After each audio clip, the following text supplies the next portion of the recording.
Welcome to విధాత. ఈరోజు మనతో మాట్లాడడానికి Ambedkar Telangana secretariat employees association chairman Giri Srinivasa Reddy గారు మన స్టూడియోకి వచ్చారు. తెలంగాణ రాష్ట్రం కోసం పోరాటంలో ఉద్యోగుల తరపున కీలక పాత్ర వహించారు. తర్వాత తెలంగాణ రాష్ట్రం ఏర్పడిన తర్వాత సచివాలయంలోనే ఉద్యోగ సర్వీస్ చేశారు. ఆ తర్వాత ఇప్పుడు కొత్త ప్రభుత్వం వచ్చింది. కొత్త ప్రభుత్వంలో కూడా వారు పనిచేయాల్సినటువంటి అవసరం ఉంది. ఉమ్మడి రాష్ట్రంలో ఎందుకోసం పోరాడారు, ఏ సమస్యల గురించి పోరాడారు, ఆ ఆకాంక్షలు ఇవన్నీ నెరవేరాయా లేదా, ఇప్పుడు నెరవేరితే ఎలా ఉన్నారు, నెరవేరకపోతే ఈ కొత్త ప్రభుత్వం మీకు ఏ విధంగా చేస్తుంది అనుకుంటున్నారు, మీ ఆకాంక్షలు ఏంటిది, మీ అభిప్రాయాలు ఏంటిదో వారిని అడిగి తెలుసుకుందాం. నమస్కారం అండి. నమస్కారం.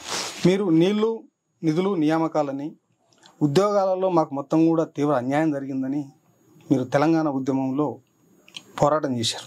మీకు జరిగిన అన్యాయాలకు వ్యతిరేకంగా తెలంగాణ రాష్ట్రం తీసుకొచ్చుకున్నారు. ఇప్పుడు 10 సంవత్సరాల తర్వాత కొత్త ప్రభుత్వం ఏర్పడింది కాంగ్రెస్ పార్టీ ఆధ్వర్యంలో. ఈ క్రమంలో మీరు ఎదుర్కొన్నటువంటి, మీ ఉద్యోగులు ఎదుర్కొన్నటువంటి సమస్యలు ఏమేమి ఉన్నాయి, మీ ఆకాంక్షలు నెరవేరినాయా లేదా?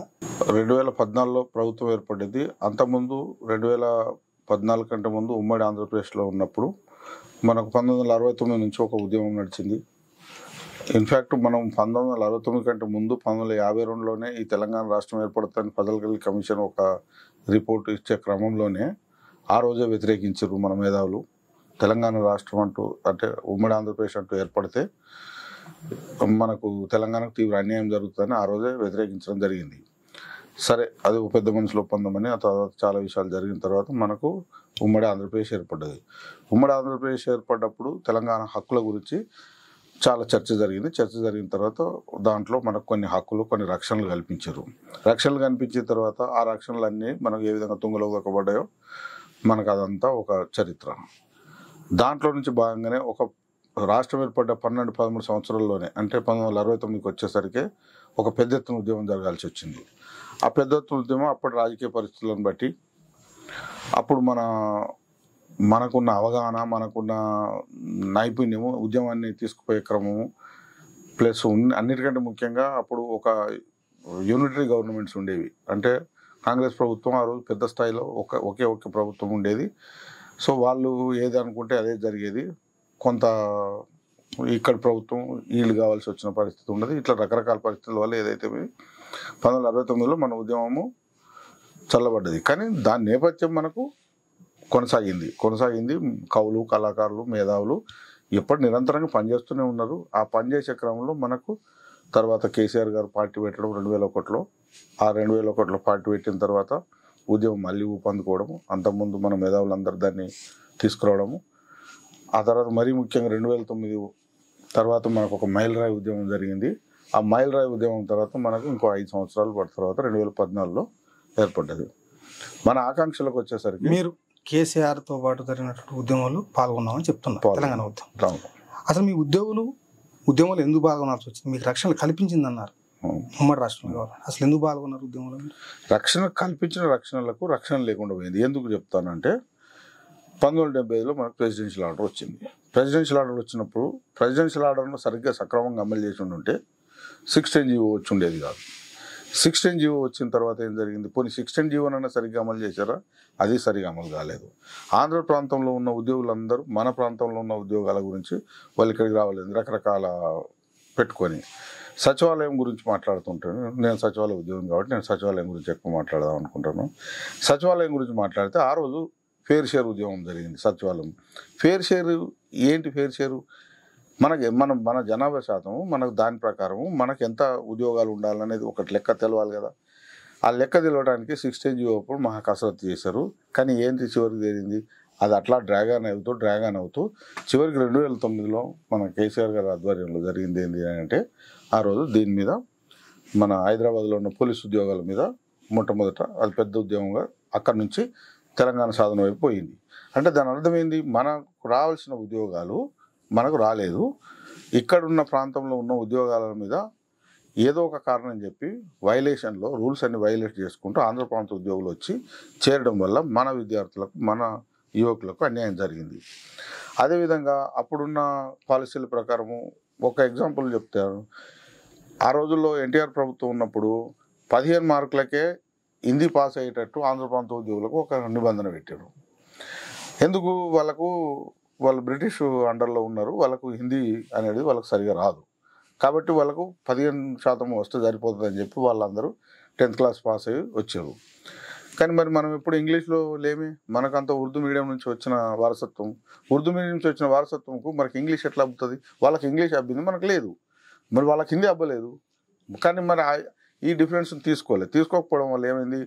ఇంగ్లీష్లో ఖచ్చితంగా పాస్ అవ్వాల్సిన బాధతోనే మన వాళ్ళు చాలామంది ఫెయిల్ అవ్వడము, వాళ్ళు హిందీకి 15 కుదించుకొని వాళ్ళు పాస్ అవ్వడము, దానివల్ల వాళ్ళంత విద్యావంతులని, మన వాళ్ళు విద్యావంతులు కాదని, అనామకులని ఒక ముద్రపడి చివరికి మన ఉద్యోగాలను కూడా వాళ్ళు తీసుకోవడము, ఇటువంటి అన్యాయాలన్నీ జరిగినాయి. కాబట్టి తెలంగాణ ఉద్యమం తర్వాత నిధులు నీళ్లు నియామకాలు అనేది ఒక ప్రఖ్యాతమైన మనకు ఒక స్లోగన్ వచ్చింది. అంటే ఈ పోరాటంలో తెలంగాణ రాష్ట్రం ఏర్పడిన తర్వాత మీ ఆకాంక్షలు నెరవేరినాయా లేదా? నీళ్లు నిధులు నియామకాలు అని అన్నప్పుడు నీళ్లు నిధులు నియామకాలు అనేది ఒక రాజకీయపరమైన నినాదం. అది నీళ్లు ఎవరికి కావాలి? మొత్తం ప్రజలకు కావాలి, రాష్ట్ర ప్రజలకు. సో నిధులు ఎవరికి కావాలి? మొత్తం రాష్ట్ర ప్రజలు. నియామకాలు అంటే మళ్ళీ మన నిరుద్యోగ యువతకు కావాల్సింది. ఉద్యోగులు, మేము ఆల్రెడీ ఉద్యోగంలో ఉన్న వాళ్ళ విషయంకి వచ్చేటప్పుడు మాకేముంటుంది? ఒక జీతభత్యాల సమస్య ఉంటుంది, పిఆర్సీ టైంకి రావాలి, ఒక డిఏలు టైంకి రావాలి, అట్లే విధంగా మా ప్రమోషన్స్ ఉంటాయి, అవి టైంకి రావాలి.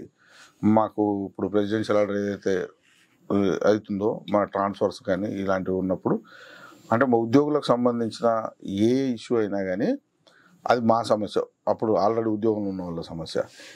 వీటి మీద ఏం జరిగింది? అది మీ ప్రశ్న. వీటి మీద ఏం జరిగింది అంటే, మాకు జీతభత్యాలకు వచ్చేసరికి మొట్టమొదటిసారి కేసీఆర్ సారు ఆయన మన ప్రభుత్వం ఏర్పడంగానే అప్పుడు పిఆర్సీ ఆల్రెడీ కమిట్ అయిన పిఆర్సీలోనే మాకు 42% మేము 42 రోజులు సమ్మె చేసినాం. అప్పుడు 42 రోజులు సమ్మె చేసినప్పుడు ఆయన ఆలోచించి ఒక 42 రోజుల బదులు ఇంకొక 1% యాడ్ చేసి 43% ఫిట్మెంట్ ఇచ్చారు. మేము వాళ్ళకి అప్పుడే ధన్యవాదాలు కూడా చెప్తున్నాం, ఇప్పుడు కూడా చెప్తున్నాం. తర్వాత కొంత దూరం పెరిగింది. ఇంకొకటి ఎన్నిటికంటే ముఖ్యంగా ఇది ఫిట్మెంట్లు, కొంతకాలం జీతాలు కూడా బాగానే వచ్చినాయి. ఆ తర్వాత మరి రాష్ట్ర ఆర్థిక పరిస్థితి సమస్య వచ్చిందా, మరి ఏమొచ్చింది తెలియదు. రాను జీతాలు అనేవి 1వ తారీఖు వచ్చడం అనేది చాలా దుర్లభం అయిపోయింది. కొంత సెక్రటేరియట్ వరకు, కొంత హెచ్ఓడిస్ వరకు ఈ 1వ తారీఖు జీతాలు, రెగ్యులర్ జీతాల విషయం చెప్తున్నాను, అది 1వ తారీఖు వరకు వస్తున్నాయి. కానీ జిల్లాల్లో చాలా సమస్య ఉన్నది, పెన్షనర్లు చాలా ఇబ్బంది పడుతున్నారు. అదొకటి మనకు చాలా ఇబ్బంది. జీతాలు ఇవ్వలేకపోయింది ప్రభుత్వం. మేమేమనుకుంటున్నామంటే కమిట్మెంట్స్ మనకు ఉన్నదానికంటే ఎక్కువ కమిట్మెంట్కు ప్రభుత్వం ముందు పోయింది. ఎప్పుడైనా మనకు ఒక 10 రూపాయల ఆదాయం ఉన్నదంటే మనం 10 రూపాయల వరకు ఖర్చుకు ఆలోచించి పెట్టుకుంటే బహుశా తక్కువ ఉండేదేమో. ఇంకోటి, మనకు ఎఫ్ఆర్బిఎం చట్టం ప్రకారము రావాల్సిన అప్పులు పూర్తి స్థాయిలో వస్తలేవు అనేది ప్రభుత్వం చెప్పే వాదన ప్రభుత్వం ఏదున్నా కానీ ఖర్చులకు మనకు వచ్చే ఆదాయంకి అంతరం ఏర్పడ్డప్పుడే ఈ లోటు అనేది వస్తుంటుంది. ఆ లోట్లో భాగంగానే మనకు రాబడి వచ్చిన కొద్దీ చెల్లింపులు జరుగుతూ ఉంటాయి.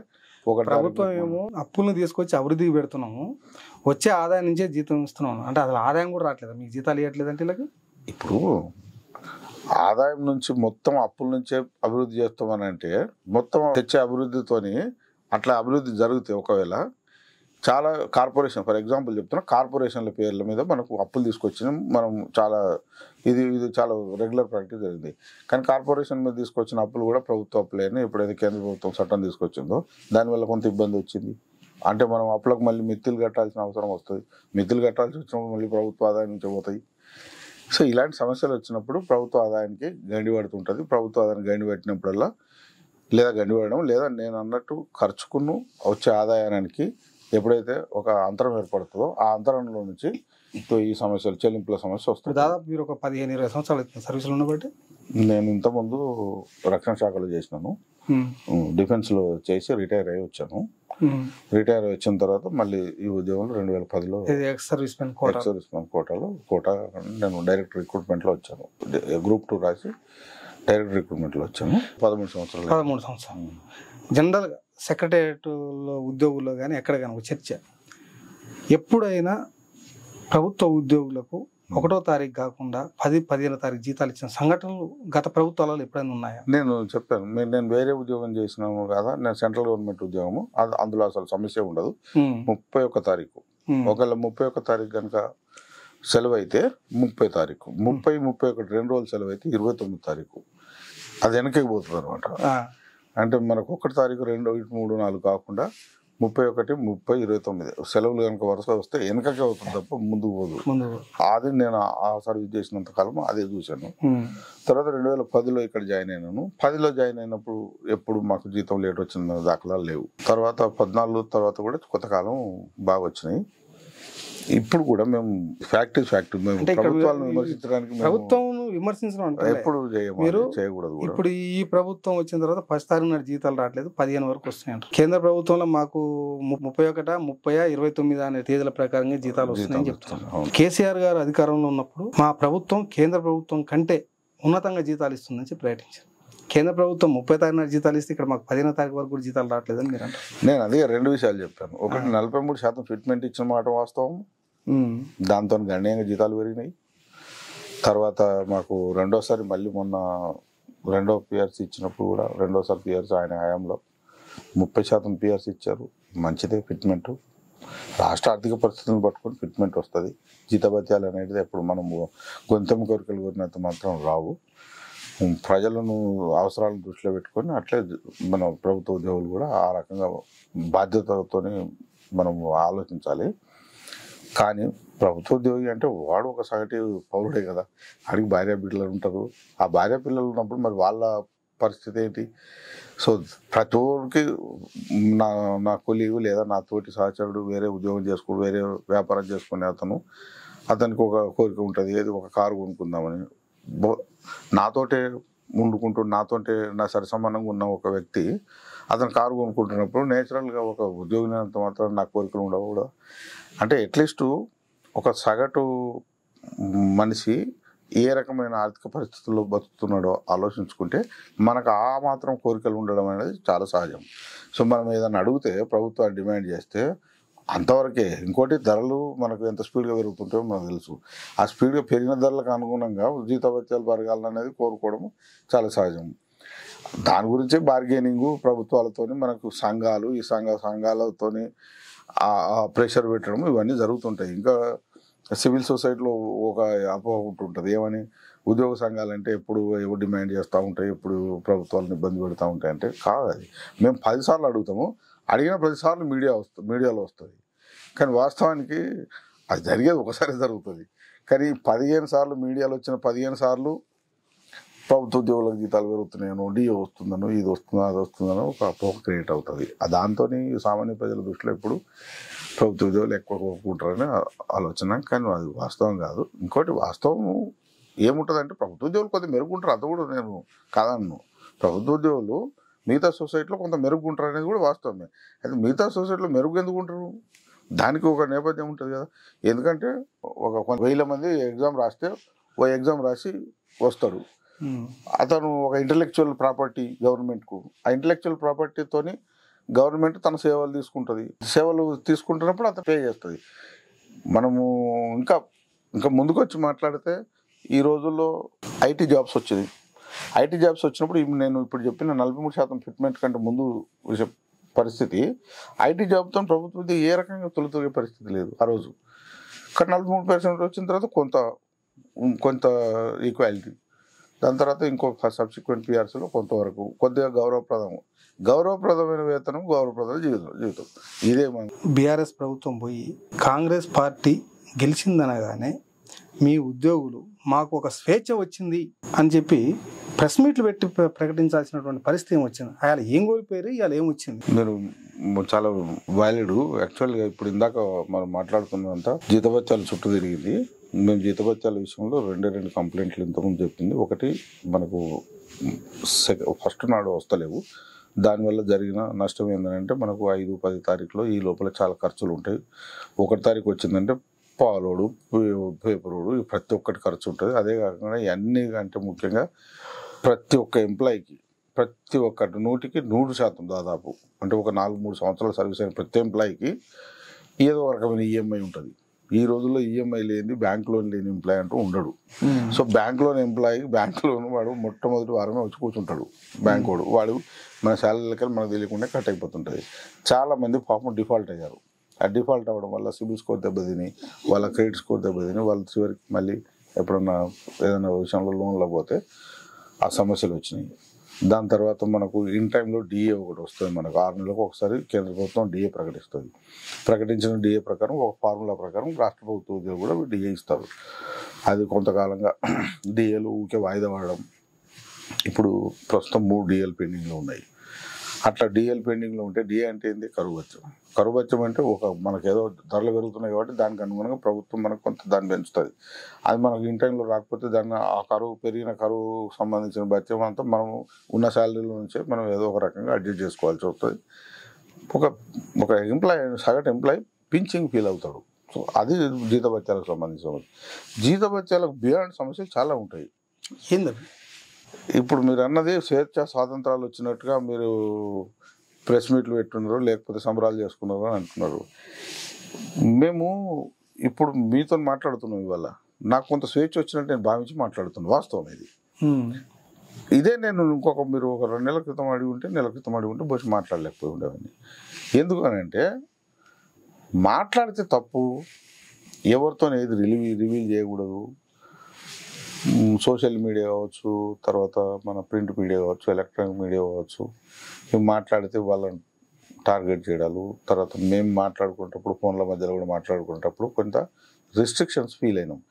వాస్తవానికి ప్రభుత్వం ఏం రిస్ట్రిక్షన్స్ పెట్టింది, అది ఏం జరిగింది అనే దానికంటే మన సర్కిల్లో ఒక భయానక వాతావరణం క్రియేట్ అయింది. అంతవరకు అది 100%.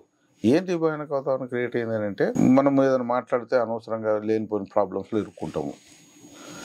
అది ఎందుకు ఏర్పడ్డదని కూడా చెప్తాం. కొన్ని ఉదాహరణలు ఉన్నాయి. ఆ ప్రభుత్వం ఏర్పడే క్రమంలో కొన్ని ఉదాహరణలు జరిగినాయి కాబట్టి ఏంటి ఆ ఉదాహరణలు? 1-2 ఉదాహరణలు చెప్తాను మీకు. మనకు ఎలక్ట్రిసిటీ ఎంప్లాయీస్ అసోసియేషన్ అప్పట్లో రఘు ఉండే. తర్వాత మీరు ఈ 10 సంవత్సరాలు రఘు ఏదైనా ఇంటర్వ్యూ చూపించండి నాకు. రఘు ద్వారా మీడియాలోకి వచ్చిన ఇంటర్వ్యూ ఏదైనా ఉంటే మాకు చెప్పండి. వచ్చిందా? రాలా? మరి ఏడి రావు? ఇంత పెద్ద జేఏసీ చైర్మన్ చేసిన కోదండరామ్ గారు ఆయన ఎన్ని ఇబ్బందులు ఫీల్ అయ్యాడు. అట్లా సంఘ నేతలు ఎవరైనా గట్టిగా మాట్లాడిన వాళ్ళు మనకు ధర్నా చౌక్ గురించి చాలా మాట్లాడతారు. ఇవన్నీ రాజకీయపరమైన ఉద్యోగులే కాకపోవచ్చు, కానీ ఓవరాల్గా ఒక సొసైటీ మనకు ఎట్లా ఒక రిస్ట్రిక్షన్స్ మధ్యలో ఫీల్ అవుతుందో మేము కూడా ఉద్యోగుల మీద ఇంకెక్కడ రిస్ట్రిక్షన్స్. మీరు అంటే పాలాభిషేకాలు చేయబడుతుంది ముఖ్యమంత్రికి, మీకెక్కడ ఇబ్బంది ఏర్పడిందని మీ ఉద్యోగులకి? మీ ఉద్యోగ నాయకులు మొత్తం ఎప్పుడు పాలాభిషేకాలే. దాదాపు ఈ 10 ఏళ్లలో ఒక 40-50 సార్లు మీరు పాలాభిషేకాలు చేసి ఉంటారు. 10 ఏళ్ల క్రితం కూడా పాలాభిషేకాలు అప్పుడప్పుడు జరిగి ఉంటాయి. కానీ ఎప్పుడు జరిగినాయంటే పెద్ద ఎత్తున ఏదైనా డిసిషన్స్ వచ్చినప్పుడు ప్రభుత్వాలు మన ఉద్యోగులకు ఫేవర్గా పాలాభిషేకాలు జరిగాయి. కానీ ప్రతి దానికి పాలాభిషేకం చేయడం వల్ల మీరు అన్న 40-50 సార్లు చేయాల్సి వచ్చింది, చేశారు. ఇంతేగా ఇప్పుడు మనం ఏదైనా పెద్ద డిసిషన్ మన ఫేవర్లో వచ్చినప్పుడు పాలాభిషేకాలు చేయడం, మన సంతోషాన్ని వ్యక్తపరచడం కామన్గా జరుగుతుంది. అది కానీ ప్రతి ఒక డిఏ 6 months తర్వాత ఆటోమేటిక్గా ఆఫీసర్స్ లెవెల్లో అది డిఏ రొటీన్గా క్యాబినెట్లో అవుతుంది.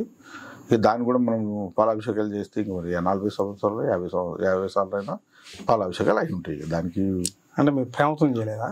ప్రేమ కొద్ది కాదండి, మాకు రొటీన్గా వచ్చేటివి. మీ పాలాభిషేకాలు ప్రేమతో చేయలేదా అంటున్నా? ఉత్సాహం ఎవరి లెవెల్లో వాళ్ళకి ఉత్సాహం ఉంటుంది. కొంతమందికి పెద్ద డిసిషన్స్ వస్తేనే పాలాభిషేకాలు చేసుకోవాలని ఒక అవగాహన ఉంటుంది. వాళ్ళకి ఆ పెద్ద డిసిషన్లు వస్తే ఏదైనా పెద్ద డిసిషన్ అంటే ఏదో మనకు ఫిట్మెంట్ పెద్దగా వస్తానో, లేకపోతే ఇంకేదైనా ఉద్యోగులకు పెద్ద కోరిక ఏదైనా నెరవేరుతానో తప్ప. మరి డిఏ వస్తే కూడా పాలాభిషేకాలు చేస్తారంటే మీరు అన్నట్టు మరి సంతోషం లేదంటే డిఏ వస్తే సంతోషం ఉంటుంది, పాలాభిషేకాలు చేసుకోవాలి అంత కాదు. ముఖ్యమంత్రి గారిని నేరుగా కలిసే పరిస్థితులు ఉండేనా? ఇప్పుడు మా దాంట్లో పెద్ద సంస్థ అంటే టీఎన్జిఓ యూనియన్ పెద్ద సంస్థ, తర్వాత టీజీఓ యూనియన్ ఉన్నది, తర్వాత ఎక్కడికక్కడ జిల్లాలో రెవెన్యూ సంఘాలు, అన్ని రకాల సంఘాలు ఉన్నవి. కొంతమందికి ప్రాతినిధ్యం, కొంతమంది అంటే టీఎన్జిఓ సంఘము, టీజీఓ సంఘము, ట్రేసా ఒకటి, ఇట్లా కొన్ని సంఘాలకే కొంత ప్రాధాన్యత దక్కింది, మిగతా సంఘాలన్నీ వెనక్కిపోయినాయి అనేది ఒక వాదన. నేను టీఎన్జిఓలో కూడా ప్రెసిడెంట్గా చేసినాను సెక్రటరియట్కు. అది రాను అది కొంచెం బలపడ్డది, కొన్ని సంఘాలకే వస్తున్నాయని. దాని మీనింగ్ ఏమొచ్చిందంటే ఏ సంఘాలు అయితే చెప్తే వినేవో ఆ సంఘాలను దూరం పెట్టాలని ఒక సంఘాల మధ్యలో సంఘ నాయకులకు కూడా మళ్ళీ అదే సమస్య. సంఘ నాయకులు కూడా మరి ప్రభుత్వం దగ్గర ఉన్న సంఘ నాయకులే ముందుకు వస్తే వాళ్ళకు మాత్రమే యాక్సెస్ దొరికింది అనేది. అది మొదట్లో 2014 తర్వాత 1-2-3 సంవత్సరాల్లో జరిగింది. తర్వాత ఈ సంఘ నాయకులు కూడా కొంత కలవడానికి ఇబ్బంది పడ్డారు. వాళ్ళు చెప్పిన విషయమే. మరి సంఘ నాయకులు కూడా ఇబ్బంది పడ్డారు. అంటే సీఎం గారు కానీ ప్రభుత్వం కానీ పిలిస్తేనే పోవాలి అనేది జరిగింది. వాళ్ళు పిలిస్తేనే పోవాలి కానీ మీరు పలానా చెప్పాలని కూడా పోవడానికి అవకాశం ఉండేది కదా. అప్పుడప్పుడు దొరికాయి. అంటే మనం ఒక 10 సార్లు ట్రై చేస్తాం. దాంట్లో ఒక విషయం చెప్తాను కోటిరెడ్డి గారు, ఇది ఎట్లా ఉంటుంది అంటే వాదన, ఇప్పుడు ప్రభుత్వం అంటే పెద్ద వ్యవస్థ. ఇప్పుడు సీఎం గారు అంత ఊరికే ఖాళీ ఉండరు. మనం చెప్పంగానే, మనం పిలవంగానే, అంటే మనం అడగంగానే మనకు అపాయింట్మెంట్ ఇవ్వలేదనో లేకపోతే మన సమస్యలు వినలేదేమో అని ఒక ఆవేదన ప్రభుత్వ ఉద్యోగ సంఘాల్లో ఉద్యోగుల్లో ఉండడం కామను. అదేవిధంగా ప్రభుత్వం కూడా ఇంత బిజీ ఉండగా వీళ్ళ మధ్యలో విసిగించడం కరెక్ట్ కాదనేది వాళ్ళకు ఉండే ఆవేదన. ఈ రెండింటి మధ్యలో ఎక్కడో ఒక దగ్గర ఒక గ్యాప్ ఏర్పడ్డప్పుడు ఏమనిపిస్తుంది అంటే మమ్మల్ని సరిగ్గా పట్టించుకోవట్లేదు, మా ఆవేదన వినట్లేదు అనేది ఇది వచ్చిన తర్వాత అది నిజంగా చెప్తున్నా ఉద్యోగుల్లో అది పోయింది. ఏది ఎక్కువ వ్యాపించింది. ఏది ప్రభుత్వం మనకు అసలు కనీస విలువ ఇవ్వట్లేదు అనేది వ్యాపించింది. కానీ అట్లా పూర్తిగా కనీస విలువ ఇవ్వకుండా ఉంటే మరి మనకు పిఆర్సీలు ఎట్లా వచ్చినాయి టైంకు అనేది ప్రభుత్వ ఉద్యోగులు కొంత ఇబ్బంది పడ్డ మాట వాస్తవము. కానీ అట్లా అని చెప్పి పూర్తిగా జీతభత్యాలు లేకుండా మనమేమో పస్తులు ఉన్నామని కూడా కాదు. కానీ రిస్ట్రిక్షన్స్ మధ్యలో ఉన్న ఫీలింగ్ అందట్లో ఉన్నది. అందుకే 10 సంవత్సరాలతో ఇప్పుడు ఒక రిస్ట్రిక్షన్స్ పోయిన ఫీలింగ్ వచ్చింది. స్వేచ్ఛ స్వాతంత్ర్యాలు వచ్చినాయి, మాట్లాడుకోవచ్చు, కొంత సమస్యల మీద మనం చెప్పుకోవచ్చు అనే ఒక వాతావరణం క్రియేట్ అయింది. ఈ వారం రోజుల కాంగ్రెస్ ప్రభుత్వం యొక్క పరిపాలన మీకు కనిపిస్తున్న మార్పు, స్వేచ్ఛ ఎట్లుంది? ఒకటి, ఇప్పుడు నేను మీ ముందు మాట్లాడుతున్నా, ఇది కొంత స్వేచ్ఛ అని మీరు భావించాలి. రెండవది, వారంలో వచ్చిందని కాదు, వారం కంటే ముందే ప్రభుత్వ ఉద్యోగులు అని కాదు, ఒక ఓవరాల్గా ఒక సొసైటీ ఇన్ లార్జ్, ఒక ప్రభుత్వ ఉద్యోగులే కాదు, మేధావులు, కవులు, కళాకారులు, అప్పుడు ఉద్యమాల్లో పాల్గొన్న నాయకులు అందరికి ఒక కామన్ ఫీలింగ్ అయింది అన్నట్టు. ఒక రెస్ట్రిక్షన్స్ మధ్యలో ఏదో మనకు ఎవరో ఏదో మన మీద ఒక నిఘా వచ్చింది. ఇది అందరికీ వచ్చింది. అందరూ దాదాపు అదే ఫీలింగ్, అంటే ప్రభుత్వం మారినప్పుడు అందరూ అదే ఫీలింగ్లో ఉన్నాం. ప్రభుత్వ ఉద్యోగులు మేము కూడా అదే ఫీలింగ్లో ఉన్నాం. తర్వాత ఈ వారంలో ఏం మారింది అని 6 రోజుల్లో ఏం మారిందంటే, 6 రోజులు అనేది చాలా చిన్న టైం. మన మార్పును పెద్దగా మనం ఫీల్ అయ్యేంత పెద్ద టైం కాలేదు. బట్ ఓవరాల్గా ఈ 5-6 రోజుల్లో కూడా ప్రెస్ మీట్ పెట్టి చెప్పారని మీరే చెప్తున్నారు. మరి ప్రెస్ మీట్ పెట్టి నాయకులు ప్రెస్ మీట్ పెట్టారు కాబట్టి చెప్పాను. సోమాజి కూడా ప్రెస్ క్లబ్లో పెట్టారు. మాకు స్వేచ్ఛ వచ్చింది. ప్రమాణ స్వీకారం చేయముందుకే ప్రకటించారు. ప్రమాణ స్వీకారం చేసిన తర్వాత ఏమొచ్చిందో చెప్పండి, నేను అడుగుతాను. ప్రమాణ స్వీకారం చేయకముందే చెప్పగలిగే స్వేచ్ఛ వస్తుందని మనోళ్ళు ఊహించారంటే, ఊహించడం ఎందుకు? అది ఇప్పుడు 5-6 రోజుల తర్వాత ఎవరెవరు ప్రెస్ మీట్ పెట్టిండ్రో వాళ్ళ లిస్టు తీసుకోండి, లేకపోతే వాళ్ళ మీద ఏదన్నా నిలబెట్టండి అని అలాంటివి మా దృష్టికి రాలేదు. ఒకవేళ వస్తుంటే నిజంగానే ఆ స్వేచ్ఛ మాకు ఇంకా రాలేదని మేము ఎలా ఫీల్ అవుతామో మేము తెలియదు. కానీ ఇప్పుడు అలాంటి స్వేచ్ఛ ఏం లేదు. ఇంకా ప్రస్తుతం ఉద్యోగులు అందరూ దాదాపు మంచి జాలి మూడ్లోనే ఉన్నారు. మనం ఒక చిన్న ఇష్యూ ఏంటంటే, భావ వ్యక్తీకరణ అనేది ఒక మనిషి, మనము ఉద్యోగి పక్కకు పెట్టండి, ఒక మనిషి, ఒక సగటు పౌరుడికి భావ వ్యక్తీకరణ అనేది not only A constitutional right, it is a birth right. పుట్టిన పిల్లోడికి కాన్స్టిట్యూషన్ గురించి తెలియదు, కానీ వాడు ఏం మాట్లాడాలో మాట్లాడతాడు.